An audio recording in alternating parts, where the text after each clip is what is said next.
Paketti hiivaa, sokeria 6 kiloa, siitä tekijälle paljon iloa. Luritetaan litku pulloon, pullo pankolle ja hyvää tulloa. Tanja! Perhana!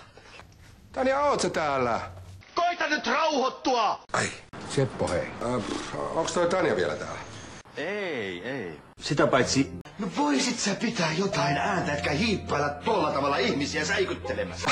Anteeksi. Seppo. Ole hyvä ja poistu. Ai minä vai? Niin. Mikset sä itse lähde? Kyllä säkin vielä sen oman kämppäs löydät. Paraskin puhumaan. Saanko huomauttaa, että kaikki asutte täällä minun asunnossani? Mitäs toi tarkoitti? Kaikki asutte täällä minun asunnossani. Mitä? Kaikki asutte täällä minun asunnossani. Seppo hei. Mun ei tarvitse kuunnella tollasta. No, hyvä on. Ole hyvä ja poistu. No, hyvä on. Lähden tästä kaupalle. Hei. Kas niin. No ei kai nyt sentään.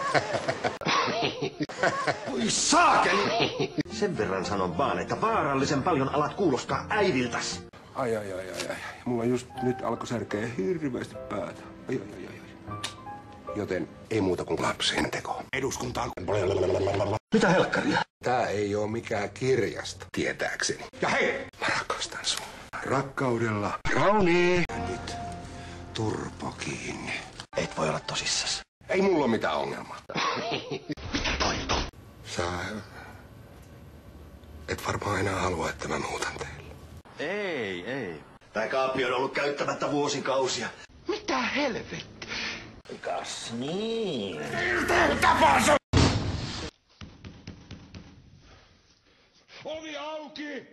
Ovi auki tai tapahtuu hirveitä! Sinne selittäessä on käynyt kiinni!